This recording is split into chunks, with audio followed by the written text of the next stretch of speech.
this morning I just want to share with you that story, our journey of kind of figuring this out, and some of the lessons that we've learned along the way. Actually, as I was putting my remarks together this morning, I thought this was a really great opportunity to reflect on all of that, because it has been really kind of a wild ride over the last decade, but very gratifying at the same time.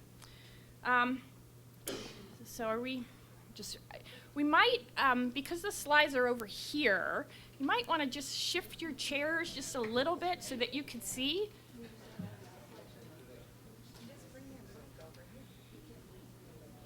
I can do that. Here. Yeah.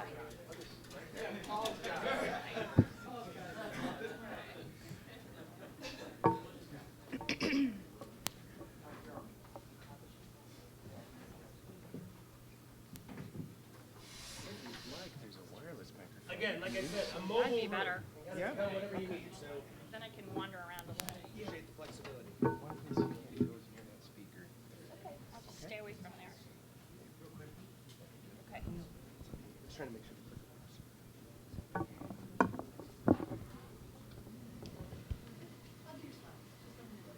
Oh, okay. Okay.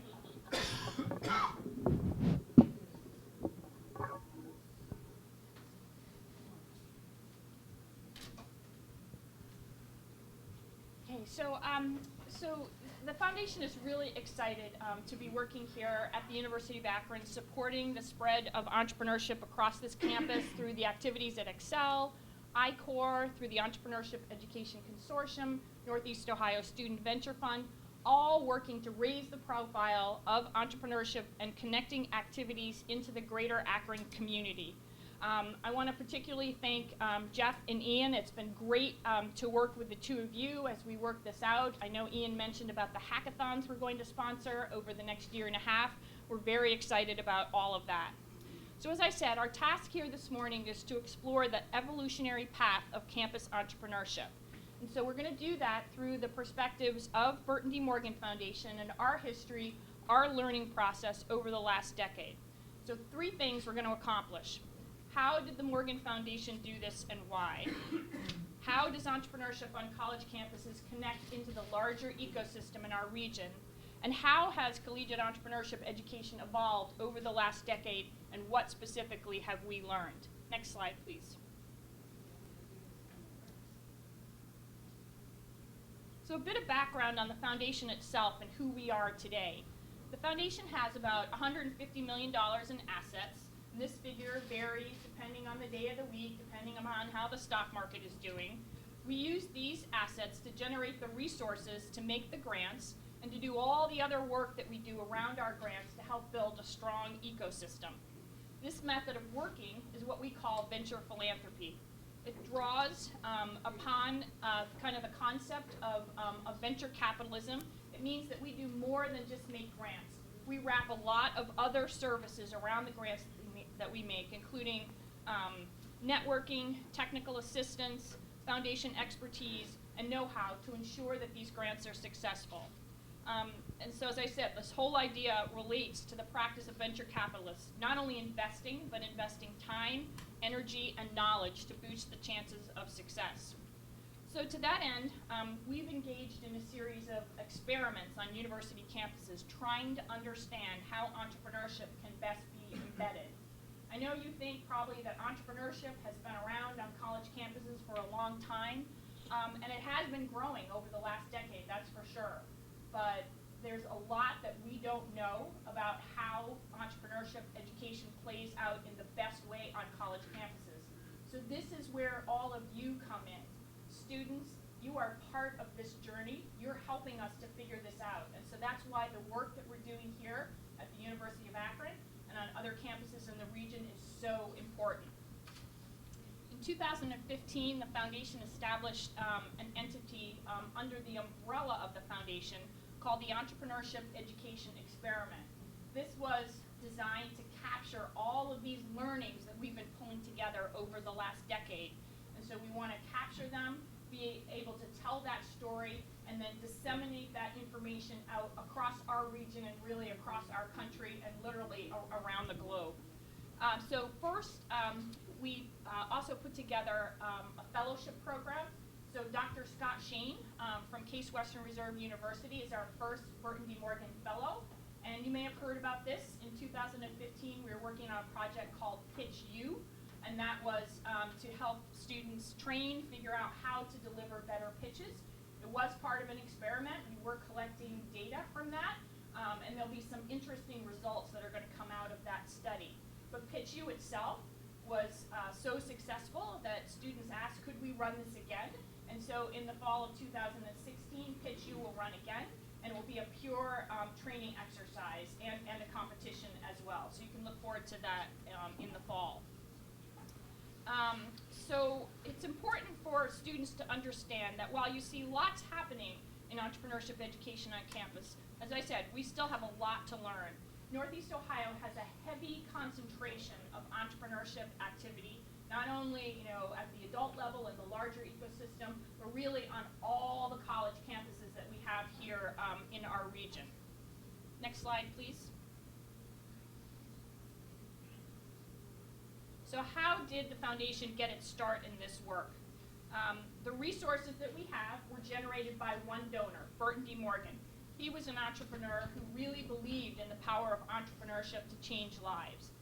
He played a role at the start of more than 50 companies during his lifetime, and it was this level of entrepreneurial passion that allowed him to establish the Burton D. Morgan Foundation in 1967. He was trained as a mechanical engineer at Purdue University, where he was an avid glider, designer, and pilot. We're going to see some images of him in just a moment. He graduated in 1938, very long before entrepreneurship education was even a concept. So he actually went to work for Johnson & Johnson, designing those little tiny Band-Aids and the machines to make them. But I think at heart, he was an entrepreneur from the very beginning. And so he started moonlighting, doing some other adhesives kinds of projects. And then Johnson & Johnson found out about it. He was fired, and from that point, he said, well, there's nothing I can do. I've been fired. I need to become an entrepreneur. Fortunately for him, he was really, really good at it. But several years into his career, he thought, I was trained as an engineer. That was great, but what would my career have been like if I'd been able to develop those entrepreneurial skills early on in my career? And so he decided, this is what my foundation should do. And so here we are, nearly 50 years later, pursuing his vision, and that's to benefit all of you and to benefit our region here in Northeast Ohio. So Bert was a real maverick, and I know many of you have heard these stories about him. A real character, hated to follow rules, definitely colored outside the lines, and he ruffled a lot of feathers during his career.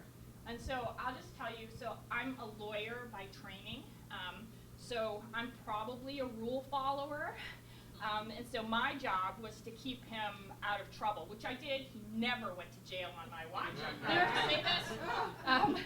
But he called me the red tape lady, so he'd have an idea, I want to do this, and I'd be like, well, Bert, that's kind of breaking the law. Anyway, we got along well, and so here I am, heading up his foundation, and I'm very proud to be able to play that role.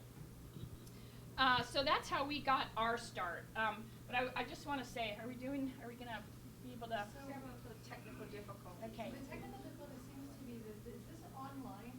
Effectively?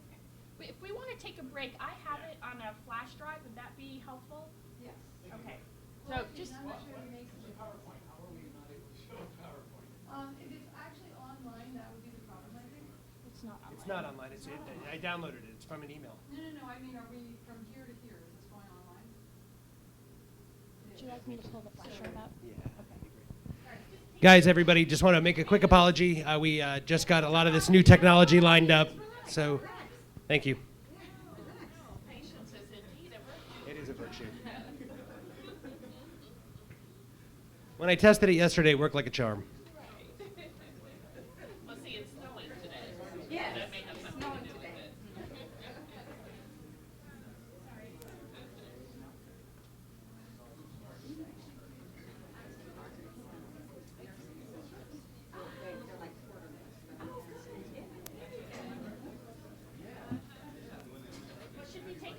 questions, if anybody has Yeah. questions. Actually, we're going to do some question and answers right now while we've got a little bit of time. So,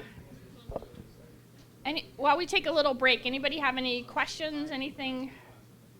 Well, I'd like to know what other regional universities that you're working in, and are they also running pitch When we get the slides working, so I have a slide there that will show you all the universities in Northeast Ohio that we've been working with in one way or another. So it's more than 20 at this point, more than 20. So, yeah. Okay.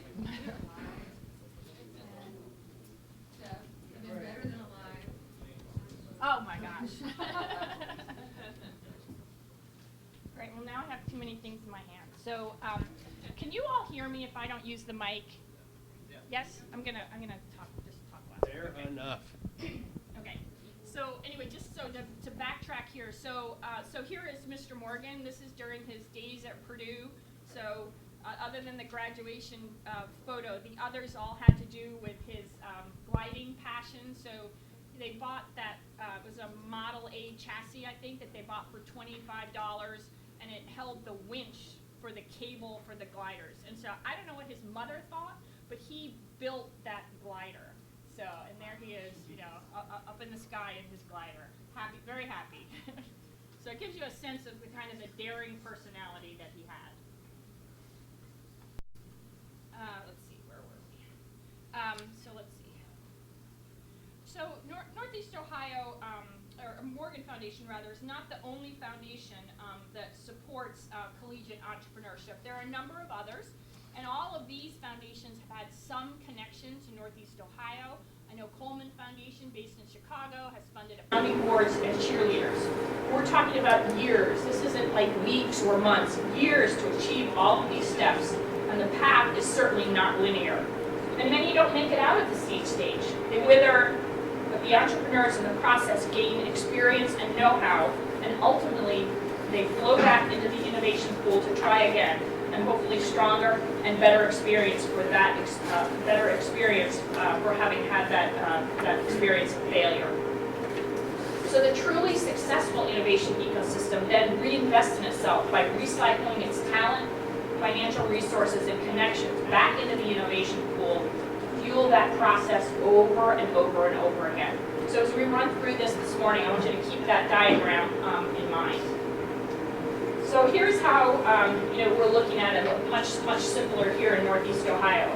We talk about idea generation and invention, and then taking that idea and actualizing it in the startup process. And then we're going to talk some too about what has come on board in the past few years, the scale-up process. So that's where a company has gained traction, it's doing pretty well, but it's got some growth potential that's untapped.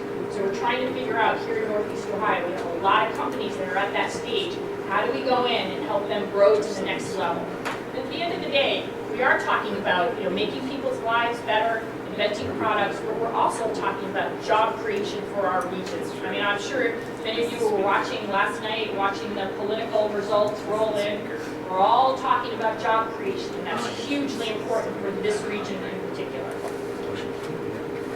So I think we've covered this pretty well, where the idea generation is happening, and it's certainly happening in many places on this campus. And so you all, as students, are part of that. So you need to have your radar up and be thinking all the time, what am I seeing? What's happening in our labs? What ideas are brewing on this campus? So we talked some about this too, all of those ingredients that you need to keep that startup world rolling along. It's the mentors and those angel investors and networks and banks and economic development organizations. And we're really blessed in Northeast Ohio. I think we've done a really great job over this last decade of putting a lot of those pieces in place. But this is several decades of work that we need to be doing to really keep this thing moving along and for it to be able to show the kind of results that we need for our region. So then getting back to the scale-up idea. This is where you're looking at a company and it's kind of stalled out, or it has an idea that's sitting on the shelf, but nobody is there to take that idea to the next level. So there's actually an internship program here in Northeast Ohio through Entrepreneur's Edge CEO Fellows Program, and so they're working in this very space where they will put usually graduate students into a role, give them a project, an idea that they have that's been brewing, and then let them go to town on it over the summer. And many of those projects have now generated revenue for these companies, so it's really exciting. This is an area that our region is taking a strong look at, and so this is something that we'll be working on more intensively over the next couple of years. So, so where are we in terms of the collegiate ecosystem here? I think we've done a pretty amazing job. I think that Northeast Ohio is the envy of a lot of other regions in the country in terms of the number of programs that we have here on college campuses and the connectivity that we've been able to build among those college campuses. A lot of other regions look at us and say, how has this happened? How do you do this? And those universities are competing on the athletic field and competing in pitch competitions, but there's also a lot of collaboration going on, and that's been really important, a great key to our success. So just getting back to Mr. Morgan for a while, I've mentioned about competitions, I mentioned about Pitch U. So the whole idea of competitions, I mean, we see lots and lots of them operating here in our region, but where did this come from? Mr. Morgan, as I said, went to Purdue. He was very loyal to his alma mater, and he had the idea, he really believed in business plan competitions, and so more than 25 years ago, he gave Purdue the money to start this competition, and my understanding is that it's the third oldest one in the nation, still operating and still producing great results. So I think it's an excellent example of Mr. Morgan really being ahead of his time and a true visionary. So now we're going to get into the part of this presentation where we talk about the lessons learned. So I want to go through a series of chapters of how Morgan Foundation approached this, and then a little bit about what we learned from each one of these chapters. So Mr. Morgan, he was born in 1916 and he passed away in 2003. So late in his life, one of his closest friends passed away in the late 1990s, and this was just, it was a real moment of truth for Mr. Morgan. I think he was feeling his own mortality, and so he had this idea that he wanted to put a stake in the ground for entrepreneurship on university campuses. He believed that deeply, in this priority. So he asked the foundation, would we put together an RFP process to build some buildings named after Burton, Morgan, but that focused on entrepreneurship. So we did this. We had a lot of universities submit proposals. And so the four at the top, Hiram actually came on a little bit later, but those four, including his alma mater, Purdue, were the buildings that went up. But I'll have to say, so this was very shortly after I arrived at the foundation. I started with Burton Foundation in 1999. So, and I have to say, we did not know what it took to embed entrepreneurship on college campuses. This was truly experimental. So what we asked for in this RFP process was, take your best shot. What would it mean on your campus to build a building devoted to entrepreneurship? So these schools came up with all different kinds of ideas. So College of Worcester combined education, economics, computer science in one building. Purdue University, that ended up being in the middle of a research park, kind of an entrepreneurship hub. Ashland University, it was connected to the business school, but a separate wing. And then Denison University was put together their organizational studies, alumni office, career center in that building. So all very, very different approaches. Beautiful buildings, very proud of these architectural structures. But what we learned from this was, yes, the real estate is important, no doubt about that. But you have to have, the functioning program in that building for it really to make a statement about entrepreneurship as a priority. So good start, but this was not the end of the story. So next, so I'm glad we did the buildings because it positioned us well for the next chapter. So the next chapter was working with Kauffman Foundation. So Kauffman Foundation in the early 2000s, they had established their Kauffman Campuses Initiative, and this was close to 20 schools across the country working to spread entrepreneurship across their campuses.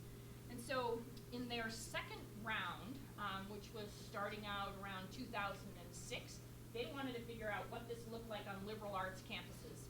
And so we, again, did an RFP process, and so 5 schools got those grants.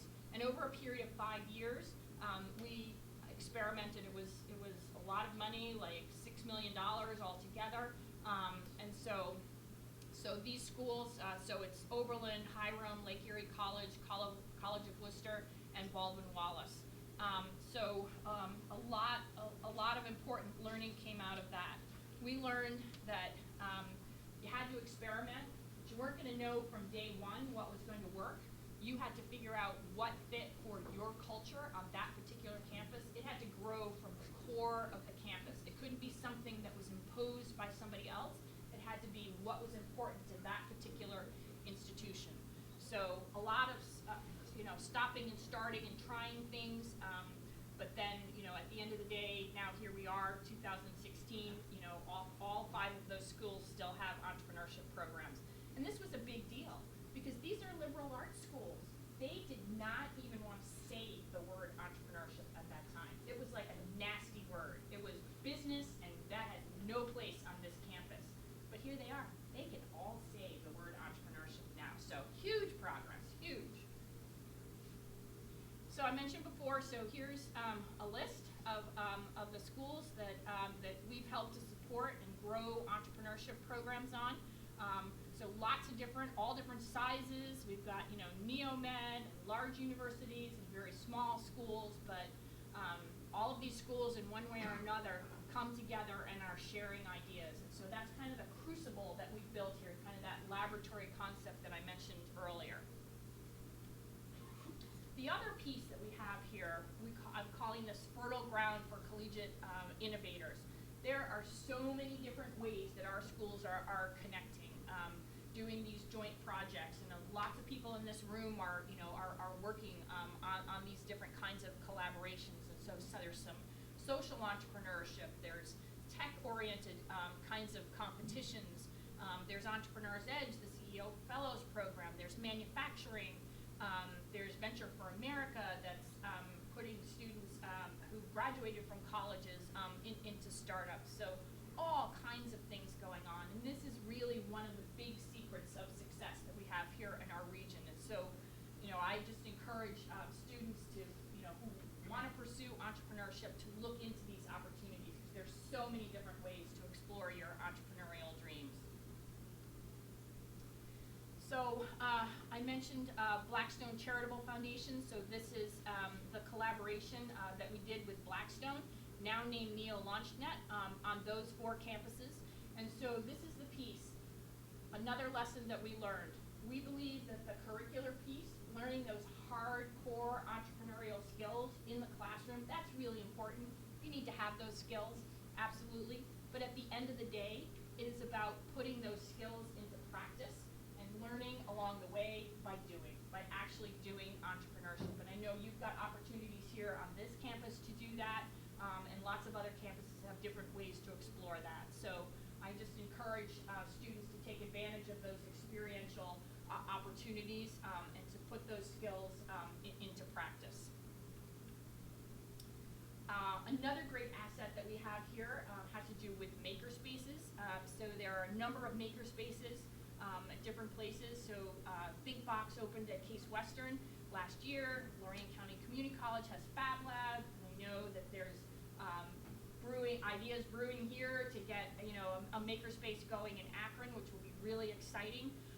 So this is where students and fledgling entrepreneurs can do their prototyping and figure out whether their particular product idea is going to work. So ThinkBox, I know Bob, you're here. So ThinkBox is open to the community, and so it's available already if people have ideas for prototyping. So maybe if you you, yes. Actually, Deb, one of the cool things on the back of your program here, it's got some upcoming events, something we've been planning.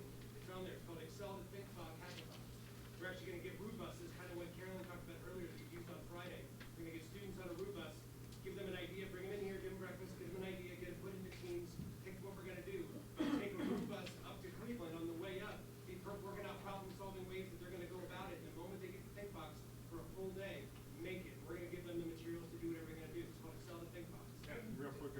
Yeah, Deb, do you Yeah. mind if Bob and Anthony say something about the Go quiz? ahead. Yeah, Yeah. never mind. Yeah, I'm director of the Crew LaunchNet, formerly Blackstone Launchpad, and we have a warehouse. We don't have those fancy buildings. It's 50,000 square foot. Burton D. Morgan is definitely a sponsor of this. So if you can't wait for the bus, you can come on down. I'll personally give you a tour if I'm around. It's open for laser cutting, 3D printing, and accidental collisions. We've got a lot of cool things going on there. It's open to the community, everybody in the community. So if your brother, sister, or somebody going to another school wants to come down there, come on down. So. Yeah, I wanted you to, because Deb mentioned what.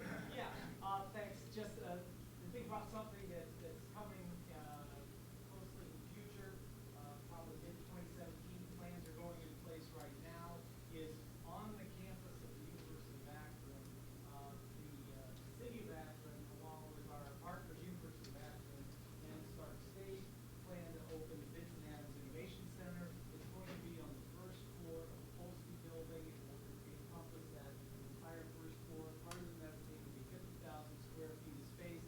There'll be a state-of-the-art maker space there, as well as a very progressive co-working space there, and a place for new entrepreneurs to take root and start their companies there. A lot of support programs. You'll be hearing a lot more about that in the future. Thanks, Dan. Thank you. I'm glad I could tee that up for you. So just to recap, I know we've gone through this very quickly, but just, so what have we learned? It's really important on a campus for the leadership on that campus to be invested in entrepreneurship and to talk about it all the time. That's really important. Then you need to be building campus champions, people from all different disciplines, all different parts of the university, so things are bubbling up all over the place, and then you can build those kind of cross-discipline teams to combine ideas, because that's really where the good stuff happens, is where ideas are combined, people thinking, looking at the world from different perspectives. And then combining, that curricular strength with an experiential program so that students get a chance to practice, figure out what does it really mean to be an entrepreneur, maybe to fail, maybe to actually fail, and then learn something from that failure and then try again. And then building those connections, those robust connections into the full ecosystem. I showed you the Fertile Ground slide. That's how we do that. And then building a real culture into the DNA of your institution so that it lives and breathes entrepreneurship, and it's flowing into all different parts, all different corners of your university.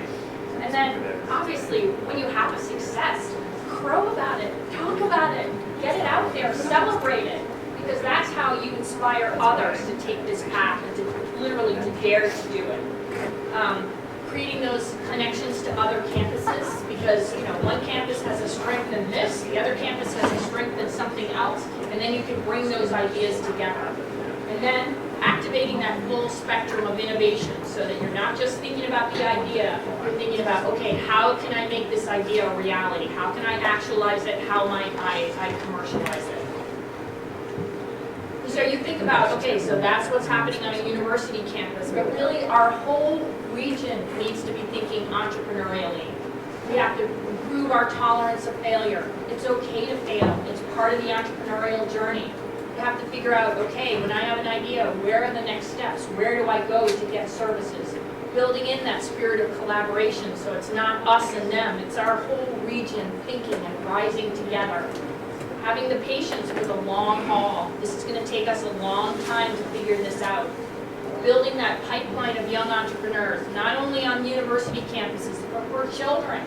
Children coming along thinking, whether that's the lemonade stand or, selling cookies or cupcakes or whatever it is, building those lessons, into the lives of children very early on. And then thinking too disruptively. What does disruptive innovation mean? Those pain points that I talked about. How do you solve a problem that helps society? And I'll say, just to conclude here this morning about entrepreneurship in Akron, there is so much happening in this city already, but there are a lot of leaders in this city are thinking, how can we do this even better? How do we connect this great university that we have in our city into the full spectrum of what's happening in the city of Akron? So a lot of really exciting things happening, grassroots efforts, a lot happening at our accelerator here, and in lots of other places in the city. So I would encourage you to tap into all of that and to contribute to it, because your voices are valued, and you can have an influence on how the ecosystem in Akron is shaped and how it expands in these coming years.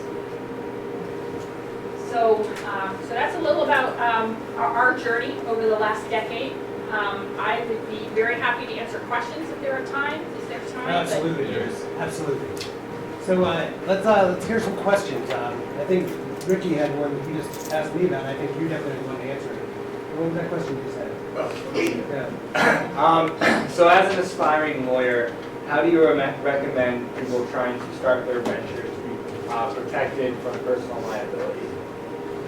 Oh, for personal liability. Or you know what I mean, from risk, from being personally responsible for a failed venture? Right. Well, you are very fortunate because you have a legal clinic on this campus. So you have access to resources to help you, build that structure around your company, to protect yourself from liability. But it's not just about liability. There's so many other things you need to think about. You need to think about protecting your idea. So what does all that look like? You've got the resources right here to be able to do that with, your law school and. Thanks. Actually, I was going to say, well, Gary, you want to talk a little bit about what you do? Gary. Let me just mention that the Seed Legal Clinic is to help business startups, people that can't otherwise afford an attorney. We help a lot of university students with their endeavors. And it's no charge to the university students, and we help them. And we have some very exciting projects going on, and we look forward to working with the Excel Center and some of their endeavors. You can give a little background of the Seed Center, what it is. It's two attorneys, myself and Arnold Diaz, helping with various projects. It is affiliated with the law school. The students, we have law students who work within the clinic. A lot of them are joint JD, MBA students, so they can help not only with the legal issues, but also with the business issues as well. I think this last year we helped 140 different entities in the course of our activities. The law students do the laboring usually, and we try to supervise them. Great experience for the students and good for the community.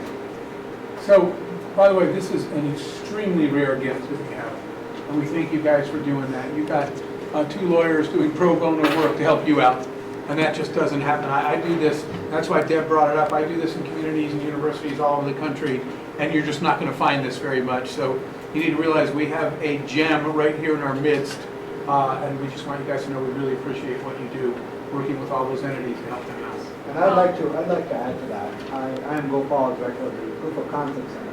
And one of the things that we do, it takes a village to raise an entrepreneur. And there are multiple parts to the village. In the beginning, for example, students take my course, Technology-Based Startups. But then it doesn't end there. Then they take iCore. And then they go on to do other things. And eventually, for example, a student of mine who took my course last year, went through the iCore, did the customer validation, and finally he wants to start a company. The first place I sent him was to the seed clinic. Go start a company, get some business advice. It takes people, multiple touch points to encourage them.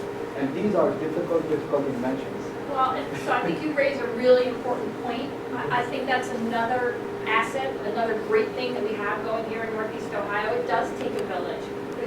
But literally our whole region has rallied around entrepreneurship in the last decade. And so you have so many people willing to step up to help young ventures, get off the ground and, figure figure out next steps. It's really an amazing thing. It's something to be celebrated and certainly to take advantage of. And I love the idea that the seed clinic is training lawyers. I mean, when I went to law school, nobody trained me how to advise entrepreneurs. That wasn't even an opportunity.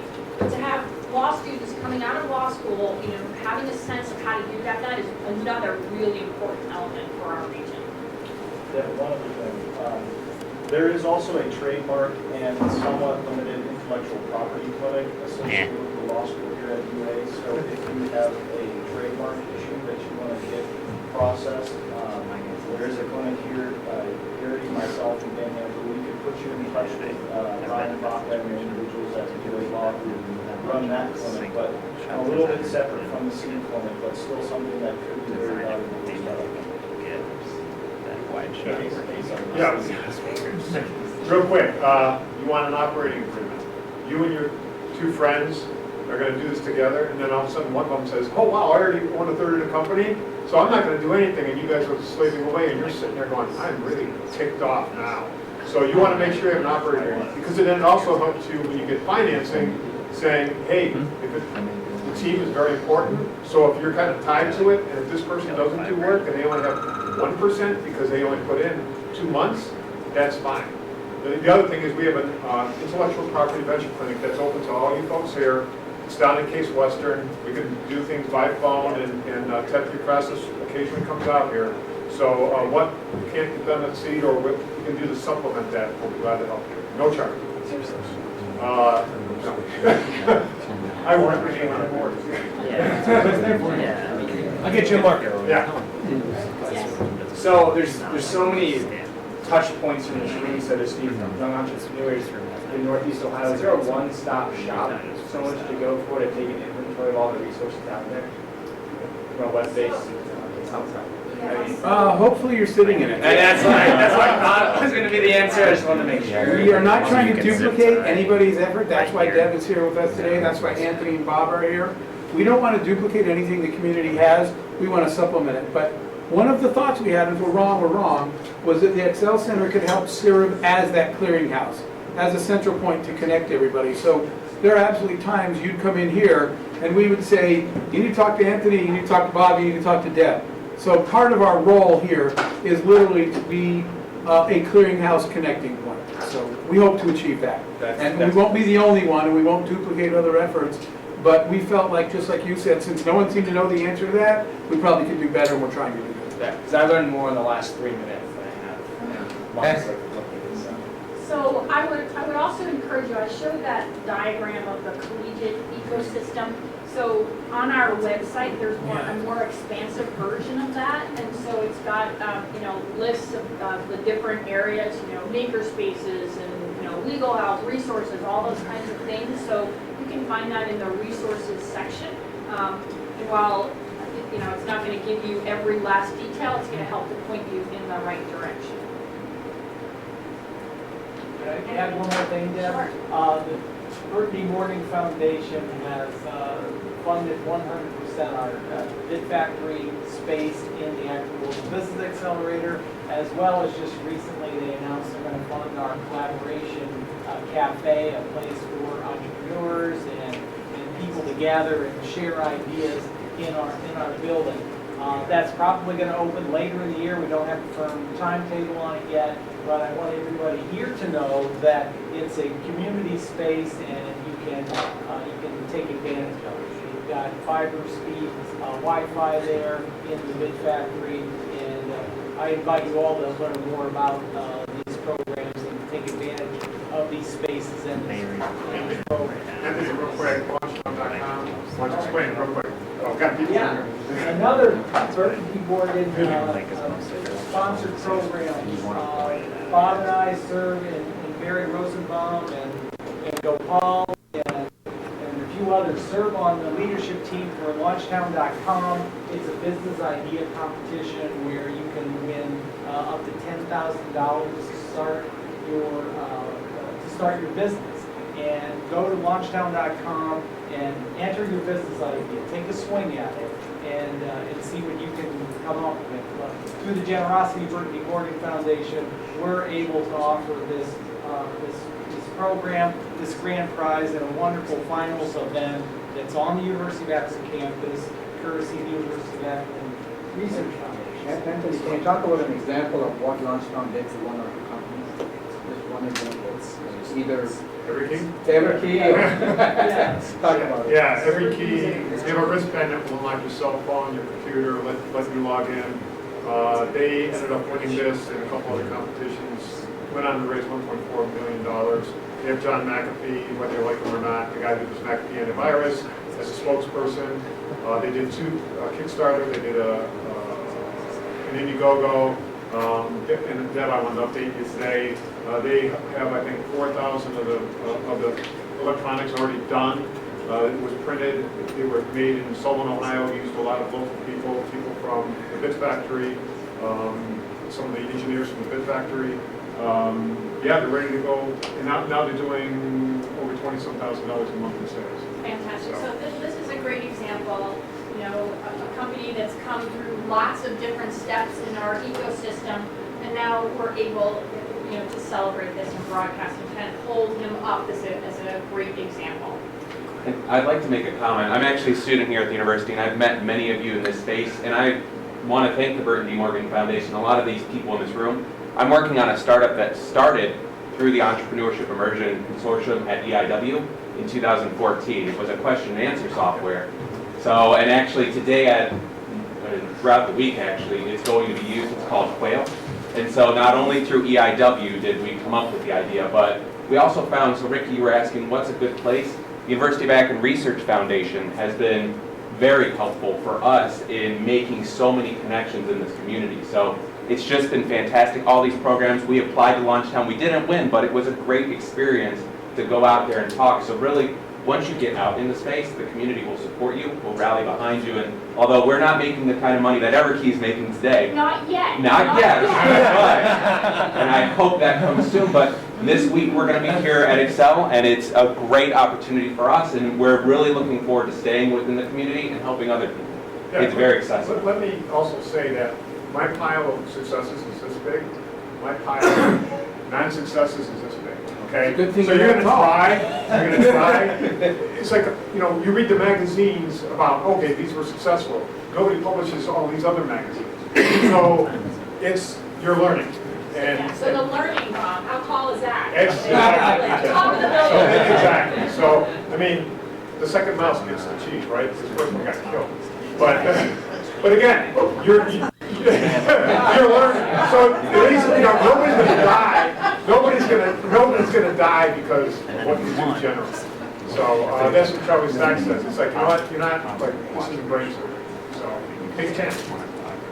I've talked to students who want to be in an entrepreneurial environment, don't necessarily have an idea, you know, but they want to be around entrepreneurs so they can maybe learn. Before you go into that, why don't you introduce yourself and tell people what you do so there's some perspective. Okay. Hi, I'm Andy Platt. I'm actually with the Smucker Company, but on loan to the university as an executive in residence in the College of Business. Lead our honors forum on innovation where we work with Smucker and Goodyear and other companies for honors projects. I do some work.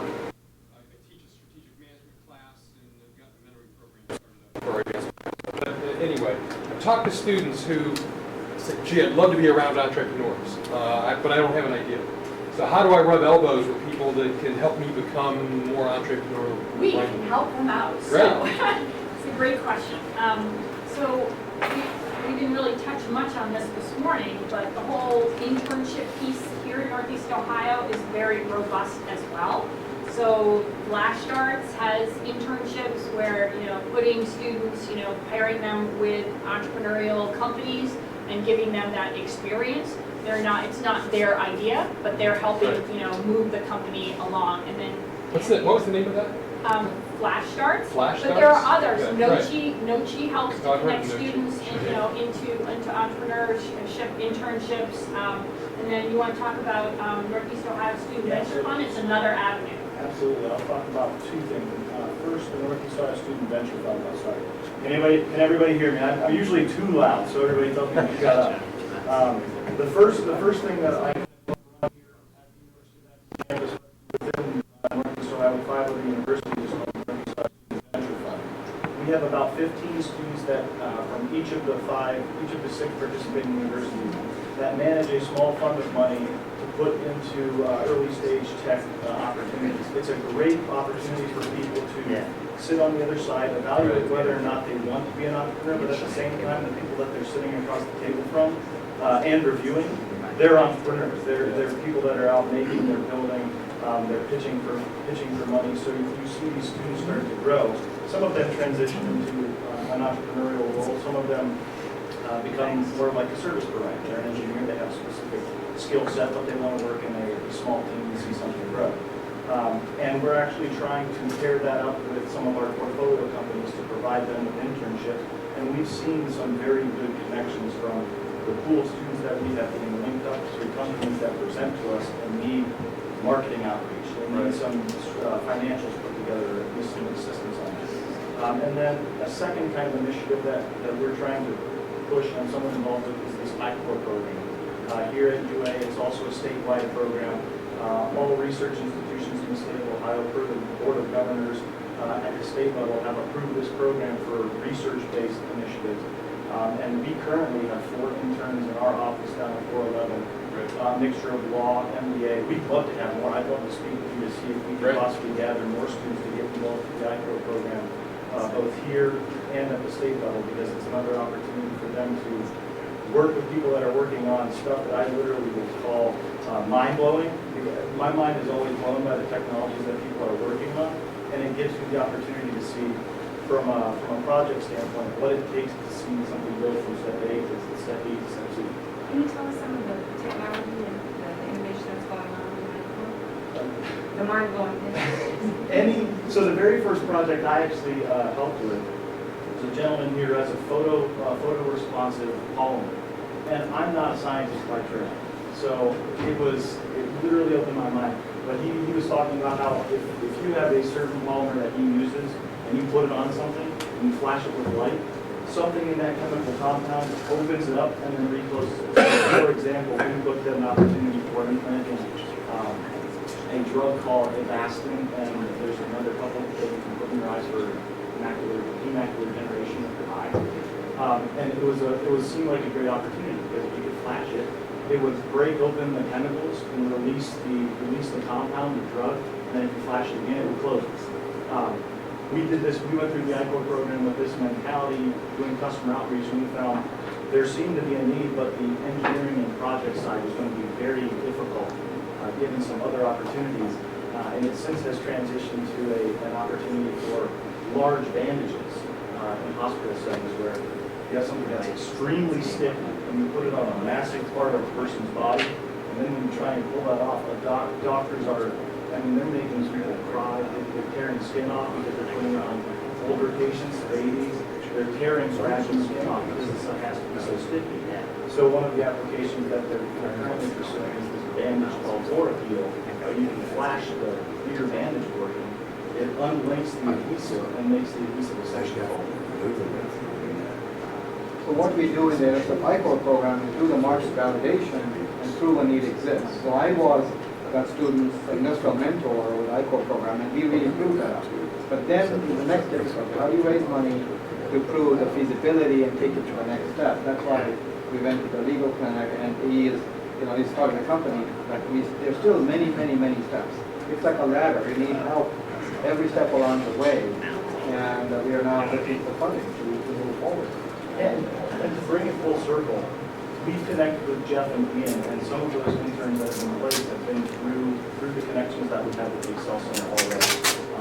It's a relationship that we're growing because this is all still very new, but we're trying to figure out what benefit can we provide the Excel Center, what benefit can the Excel Center provide us. And I think that's what everybody in the room is. Yeah, that's the question for everybody. That's what we need to explore. And one thing I will say really quickly before I shut up for the rest of the day is the focus is on how can we help students.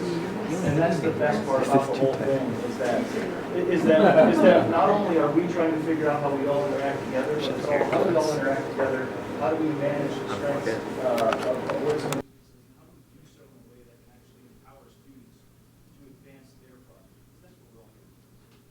If I could just add one other thing, so we've talked here about putting students, pairing them with ventures so that they get that entrepreneurial because while that company may be, moving along in its maturation process, those ideas, it's still an entrepreneurial process to develop those ideas. So that CEO Fellows program is another great opportunity just to give that experience to students. Before I forget, we mentioned about the hackathons a couple minutes ago. That'll be happening, here on this campus and connecting into activities in the city of Akron.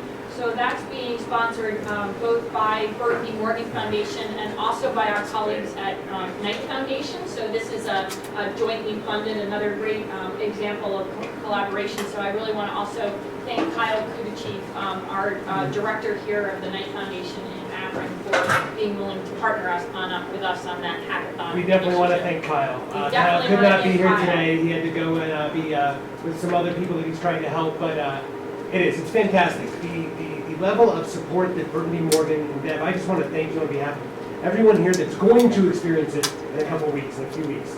But we're going to do it on the 15th and 16th of April. So it's a Friday, starts at 6 p.m. You register from 7 to 7. It is a 24-hour explosive hackathon where you bring ideas, or you don't have an idea, you just want to be involved. And we're revolving it around this idea that I saw at the Despondé Foundation where, again, Burton D. Morgan is one of the big sponsors. Like I said, they're everywhere, helping all the time.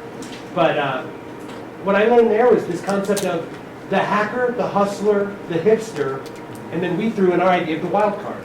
Every student, in some way, if you broadly define those words, kind of falls in if they're into doing something. You're a hacker, you're really good at chipping away at some tech, or really you get the job done because you know how to do things that most people don't know how to do. Or you're the hustler because you go out and you fight, you make the sale, you never stop working, you've got the connections. Or you're the hipster, you know kind of what really works, what'll sell, what's going to look good, what's trending. You just have your ear to the ground. Or you're the wild card. You bring together a gamut of opportunities and abilities that don't really fall into one specific space, but you know you love doing this stuff. Putting teams together of those skills around ideas and just shaping that into things that could really make a difference and really become functioning, profitable businesses, thanks to Burton D. Morgan and the Knight Foundation. So it's exciting. So you didn't mention about pizza and donuts. And pizza, donuts, food. It's going to be all kinds of food. I mean, we're asking people to stay up all night. Pizza fire. Yeah, pizza fire and all that. Plenty to eat. Deb, can I ask you a question? I have a question. Just to keep our manage our expectations. Can you talk about something that you thought was really going to work? You really thought this was going to do a great series of opportunities for students or for people that were into entrepreneurial ideas, and it didn't work. And is there a lesson that came out of that we should keep in mind? I'd say quite a few of those. It sometimes happens, I think, when we too early, before a campus had developed that entrepreneurial culture, to try to embed entrepreneurship into a curricular activity, maybe like a thesis program or something like that. I think we maybe sometimes, some of those campuses I showed got a little bit ahead of ourselves. We thought it was great. Of course you would want to do this as part of your curricular program. So we realized that the campus had to first develop that culture, that more people had to buy into it, so it was probably a timing thing. That eventually, it took a long time, maybe 5, 6, 7 years down the track on that particular campus, and now it's okay. It's not a dirty word anymore, and students are working on their thesis projects incorporating entrepreneurship. So it's been gratifying to see, but patience has been a real virtue in this whole learning process. Well, everybody, please join me in saying thank you to Deb. This has been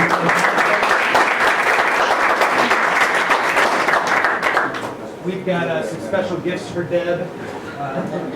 Among them is one of our Excel Center power banks. These power it up, you can recharge your phone, your iPad, Thank you so anything much. like Oh my that. gosh. We don't have too many of them, so we're giving us a special gift. Thank you. Well protected. Thank you so much. It's been a privilege, really, to help you celebrate and launch this great program. And we'll be here often and stay fully engaged. So Thank you so much. congratulations. Thank you. All right, everybody, we're going to take a little break. Mr. Zaki is going to be coming on at 12 o'clock. That gives us about an hour. There's some food down at room 154. There's bagels, donuts, coffee, and tea. Make sure you get back here by noon. Mr. Zaki is going to be starting pretty promptly.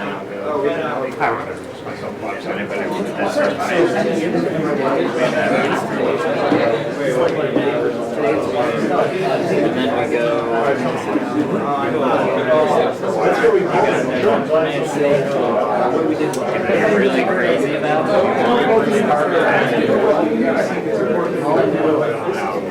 oh, it's very slow.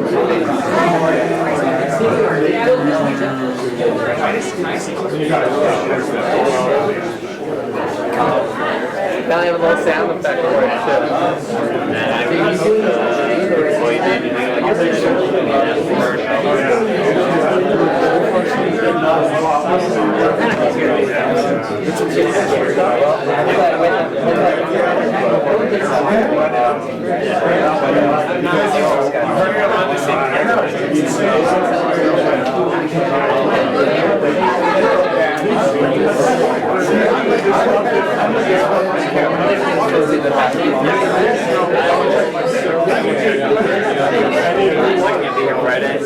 I'm having a blast.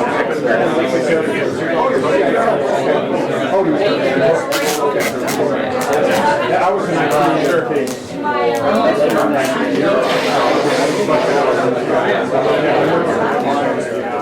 No, I'm not. Once you log in, current events on that, interviews, the details,